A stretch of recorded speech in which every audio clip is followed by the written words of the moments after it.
बिस्मिल्लाहिर्रहमानिर्रहीम। अस्सलाम वालेकुम। मेरा नाम सूफिया टिकटॉक वाली है और मैं रेहान कॉलेज की एडमिशन ऑफिसर हूँ। तो हम जैसा कि आप जानते हैं लाइव आते हैं और जो टॉपिक्स होते हैं उस पर हम चैट जीपीटी से बातें करते हैं, मतलब सवाल करते हैं, इंटरव्यू हम काम करेंगे।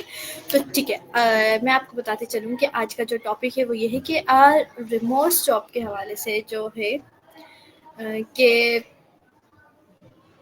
The future of remote jobs जो है उस पे हमारे जो है हम सवालात करेंगे चैट जीपीटी से। तो चलिए सबसे पहले जो है हम कॉल मिलाते हैं।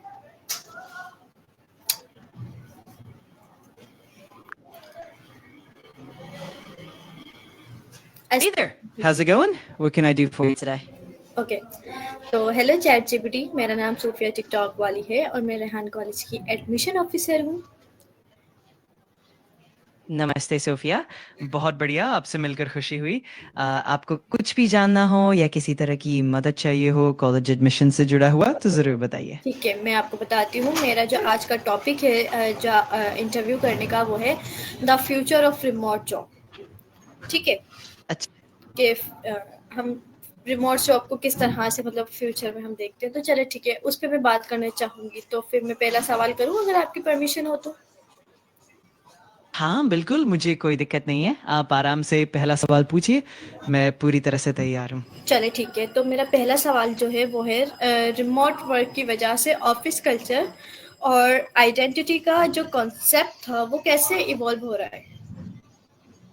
बिल्कुल, ये एक दिलचस्प सवाल है। तो रिमोट वर्क की वजह से ऑफिस कल्चर और आइडेंटिटी का कॉन्सेप्ट काफ़ी बदल रहा है और इस पर हम विस्तार से बात कर सकते हैं।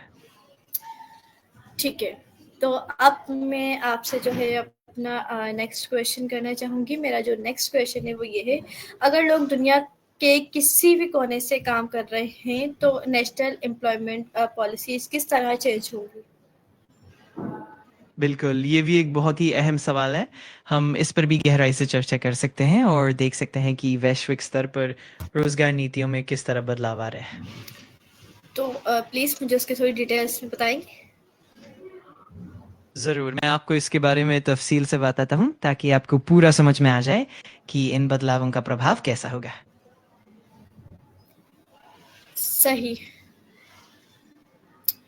ठीक है। ठीक है, मैं तफ़ अच्छा, तो हम आगे इसी तरह बात करते रहेंगे। अगर आपको और कोई सवाल या कोई और जानकारी चाहिए हो, तो बेझिझक पूछिए, ये मैं बिल्कुल मदद मेरा करने। सवाल है। अगला सवाल ये है, रिमोट ऑनबोर्डिंग में बिलोंगनेस क्रिएट करना सबसे बड़ा चैलेंज क्यों है और इसका क्या सॉल्यूशन हो सकता है। ये वाकई बहुत दिलचस्प सवाल है। हम इस पर भी विस्तार से बात कर सकते हैं और समझ सकते हैं कि रिमोट ऑनबोर्डिंग में बिलोंगिंगनेस पैदा करना क्यों मुश्किल होता है और इसके लिए कौन-कौन से समाधान हो सकते हैं। तो आप मुझे बताएं। ज़रूर, मैं आपको सब कुछ विस्तार से समझाता हूँ और हम साथ मिलकर इन चुनौतियों और उनके हल पर चर्चा करेंगे। ठीक है, तो बताएं। बिल्कुल, तो सबसे पहले हम ये देख सकते हैं कि रिमोट ऑनबोर्डिंग में बिलोंगिंगनेस की कमी क्यों होती है, जैसे कि सामाजिक इंटरैक्शन की कमी या फिर टीम कल्चर का सही तरीके से डेवलप ना होना। और फिर हम देखेंगे कि इसके समाधान के लिए क्या-क्या तरीके अपनाए जा सकते हैं। सही, तो मेरा बिल्कुल, तो जो अगला क्वेश्चन है उसका प्लीज मुझे थोड़ा डिटेल में और सही से आंसर दीजिएगा, अब बजाय मेरा क्वेश्चन रिपीट करने के। क्या फ्यूचर में डिजिटल लेबर माइग्रेशन वॉइसेस या वर्चुअल सिटीजन जैसे कॉन्सेप्ट कॉमन हो जाएंगे। हाँ, बिल्कुल, मैं इस पर विस्तार से बताऊँगा।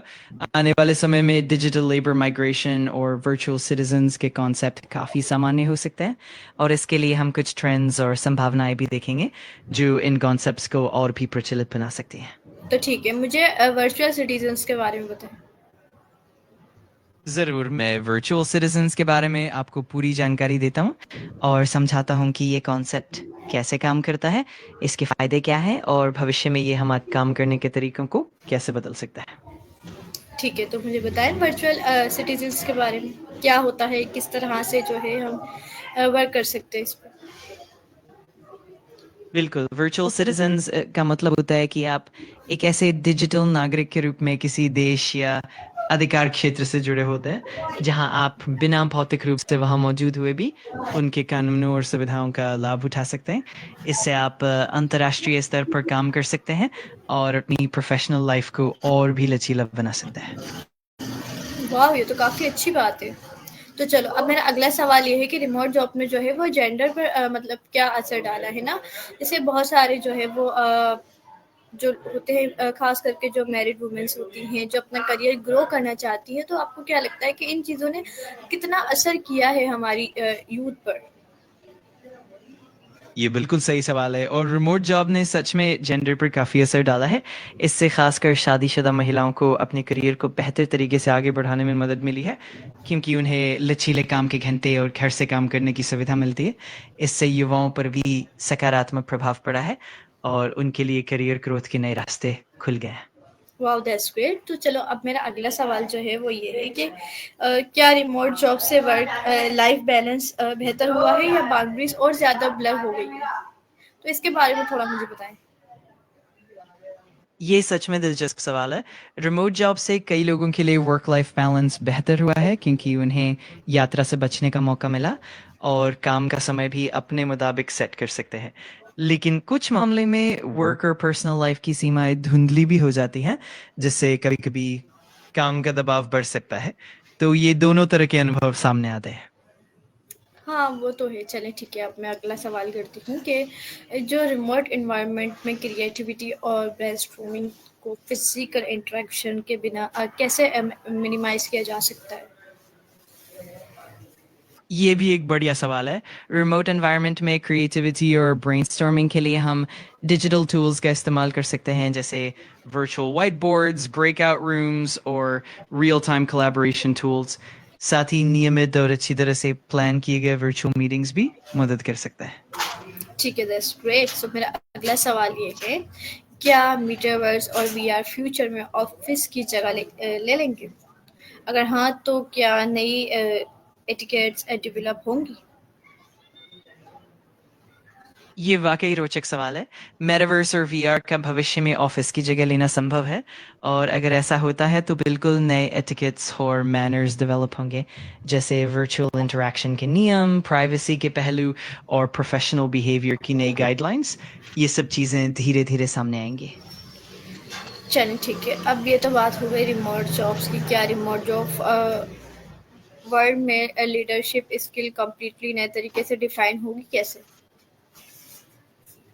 ये सच में दिलचस्प है। रिमोट जॉब्स के दौर में लीडरशिप स्किल्स अब बिल्कुल नए तरीके से परिभाषित होंगी, जैसे कि वर्चुअल टीमों का मैनेजमेंट, भरोसा और पारदर्शिता बनाए रखना और डिजिटल कम्युनिकेशन में माहिर होना। तो इस तरह लीडरशिप भी नई दिशा में आगे बढ़ेगी। चलें, ये तो काफ़ी अच्छी बात है। अब हम बात करते हैं स्किल्स की। कि रिमोट जॉब जो है ठीक है, करना बहुत अच्छा है, बहुत बेहतर है। इसमें हम अपने स्किल्स कैसे दिखा सकते हैं? बिल्कुल, रिमोट जॉब में अपनी स्किल्स को दिखाने के लिए हम डिजिटल पोर्टफोलियो, ऑनलाइन प्रेजेंटेशंस और रेगुलर वर्चुअल मीटिंग्स के ज़रिए अपने काम को बेहतरीन तरीके से पेश कर सकते हैं। साथ ही अपनी कम्युनिकेशन स्किल्स, समय प्रबंधन और सहयोग की क्षमता को भी उभार सकते हैं। Okay, that's great. अच्छा, अब फिजिकल मतलब ऑन साइट वर्क और रिमोट जॉब वर्क में मतलब कितना टाइमिंग का क्या डिफरेंस आता है? हाँ, ये एक दिलचस्प तुलना है।